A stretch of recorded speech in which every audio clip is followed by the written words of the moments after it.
हाँ जी 6 साल के बच्चे को कुछ कहो, कोई विकल्प नहीं करता। ठीक है 6 साल का बच्चा 6 साल तक, बस इससे ज्यादा नहीं। हम्म, 7वां वर्ष आया नहीं तो विकल्प आया नहीं।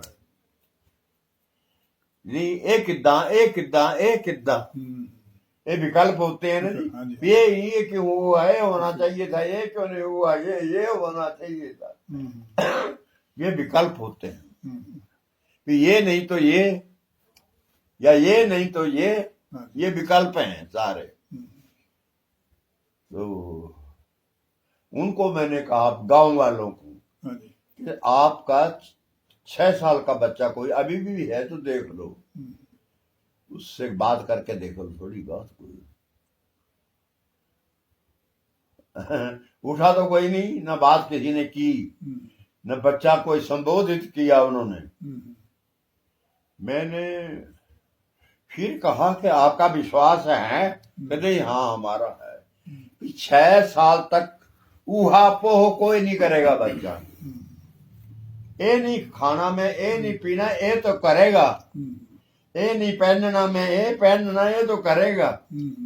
परंच जैसे ये डॉक्टर साहब बैठे हैं, तो वो इनके चश्मे को पकड़ लेगा। छोटा होगा तो पकड़ लेगा, नहीं तो नहीं पकड़ेगा कोई। 7 साल का हो जाएगा तो सोच लेगा वो, पीन नहीं है क्या लगाया हुआ है, पूछेगा।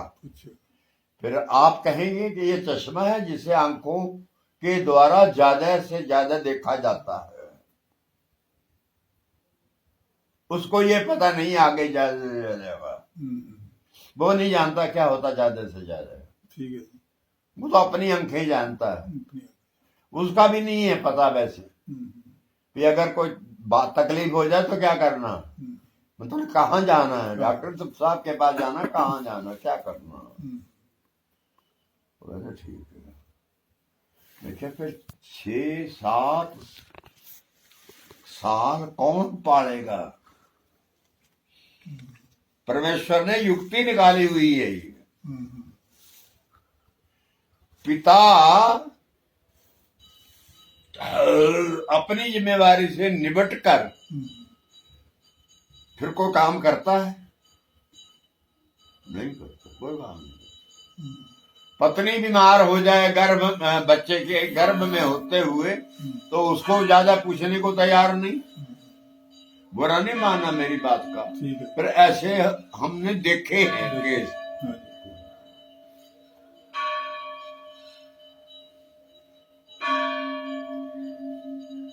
तेरा तो रोज का ही काम है, तो तेन तो रोज कोई ना कोई तकलीफ होंगी रहनी। ले ये तेरी पत्नी है बेशर्म, तू गल तो सोच, तू कौन है, तू ये सोच। पता ही नहीं, उन्हें यही पता है कि मैं हूं खिज लवा, जो मेरे को ले काम लिया ही लगे नो काम ना लिया वै कोई। फिर वो समझ गया। सो मतलब ये है कि मनुष्य को कोई काम नहीं, डॉक्टर साहब, सीएम साहब, कोई काम नहीं, सिवा भूख लगेगी तो रोला मचा देगा।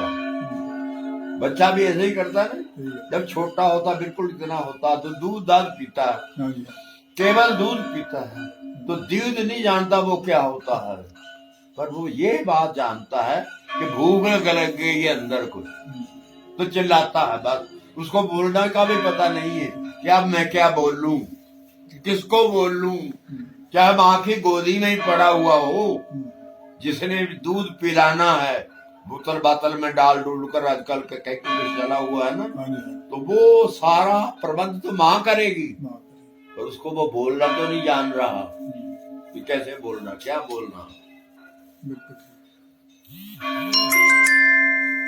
इसका मतलब है परमेश्वर ने ये व्यवस्था की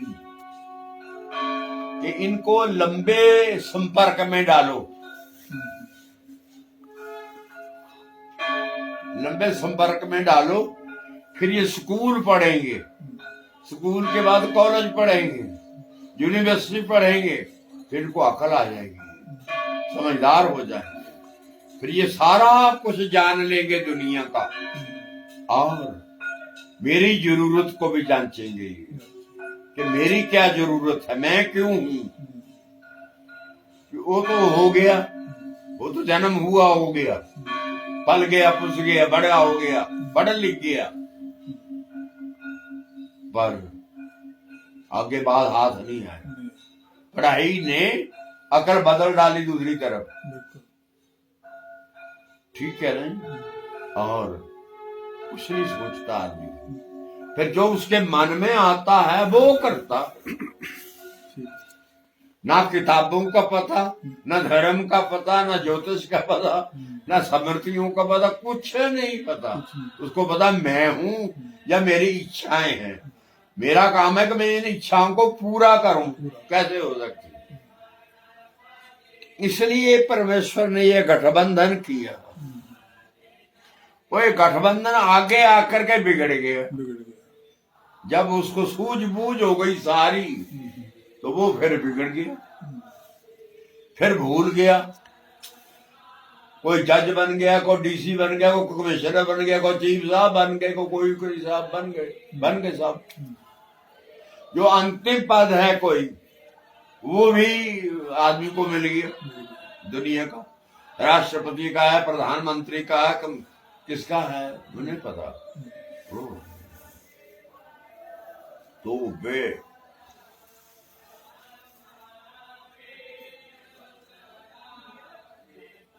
ऐसा नहीं हो सकता कि इस बात को परमेश्वर को लिखा जाए। ऐसा तो हो नहीं सकता। कोई है ही नहीं, पता नहीं कहाँ है तो यहां भी है, तो हमें दिख नहीं रहा। फिर क्या करें? फिर किसको कहें? फिर यही बात है कि कर्मानुसार बात है। जो परमेश्वर ने उसको गर्भ में डाला, उसकी नीति बनाई है सारी, पर नीति आगे जाकर आदमी ने खुद ही बिगाड़ ली। जब उसको ज्ञान हो गया ना जी सब काशी का, संसारिक चीजों का, तो वो फिर हट गया ना जी। फिर परमेश्वर लिखा हुआ है पुराणों में कि जीव जब गर्भ में होता है और 6-7 मास का हो जाता है, तो उसमें एक बोलने की क्षमता आ जाती है। छोटा सा होता है, इतने में ही आ जाती है। तो परमेश्वर करता है विनय से, परमेश्वर से विनय करता है कि प्रभु मैं नरक कुंड में पड़ा हुआ हूं, मेरे पीछे 3 नरक कुंड है, एक तो मेरा ही है और एक मेरे जिनमें जन्म ले रहा हूं उनमें है। तो इस तरह मेरा गुजारा नहीं, मैं नहीं रहना चाहता, मुझे निकाल दो, जैसे भी निकाल सकते हो। मैं आपसे एक वायदा करता हूं कि जन्म मिल जाए तो जब तक मैं जीऊंगा दुनिया में आपकी भक्ति करूं, कुछ नहीं करूंगा। मुझे कुछ नहीं चाहिए। रोटी में भिक्षा कर लूंगा, पानी नदियों का ले लूंगा, और जो ये क्या होता है सोना बाना कपड़ा और उपड़ा, छोटी छोटी जरूरतें, कहते ये हो जाएंगी मेरी। लोग कितने साधु रहते हैं, कितने कुछ रहते हैं, सबको मिल रहा है। जब मुझे ही नहीं मिलेगा, मुझे मिल जाएगा। मैं तेरी भक्ति करूंगा, नहीं हो तो मर जाऊंगा भूखा प्यासा, पर तेरी भक्ति नहीं छोड़ूंगा। अब वो वायदा मेरे पास आया नहीं, मुझे तो याद नहीं है। जब मुझे याद ही नहीं है और ना मैं उसके ऊपर विचार करता हूं कि मैं ही करके आया हूं और वो मैं ही हूं, मैंने वो जिम्मेवारी निभानी, तब तो मेरा संरक्षण है, आगे को मानवता भी मिलेगी, मनुष्य भी बनूंगा, बिल्कुल नहीं तो नहीं बनूंगा। नहीं। भगवान सोचेंगे ये तो ठग है, ये तो मैं धोखे में आ गया इसको मानव बना करके, बिल्कुल इस मेरा छल कर। हम्म, आज मैं ऐसा बोला वहां तो लोगों को वो अच्छा लगा कि मैंने आदमी के अपने स्वभाव की बात भी कही कि आदमी की क्या वृत्ति है। आदमी ये सोचता 6:30 लगे होने, आपको विनम्र तो नहीं हो रहा? नहीं नहीं कोई। तो मैंने ये सोचा कि इनको द्रौपदी का एक चरित्र सुना दूं। हाँ जी जब युधिष्ठिर जी ने हाँ जुए में हार कर द्रौपदी लगा दी तो द्रौपदी उनकी हो गई ना जी, तो उनकी तो तब हो गई जब उनके पास जाएगी, जाएगी। तो उनके पास तो है नहीं, वो महलों में है। और दुर्योधन वहां खेल रहा है युधिष्ठिर से, तो उसने दुशासन को और एक और को भेजा, जाओ द्रौपदी को महलों से लाओ, पकड़ के लाओ, कह के लाओ, नहीं हो सकता तो खींच के लाओ। फिर और कहता जाते हैं उनको कि यदि तब भी ना माने तो केसों से खींच के लाओ। ठीक। सिर के बाल पकड़ने वहीं से खींचे नहीं, जमीन पर खींच के ले आना उसको।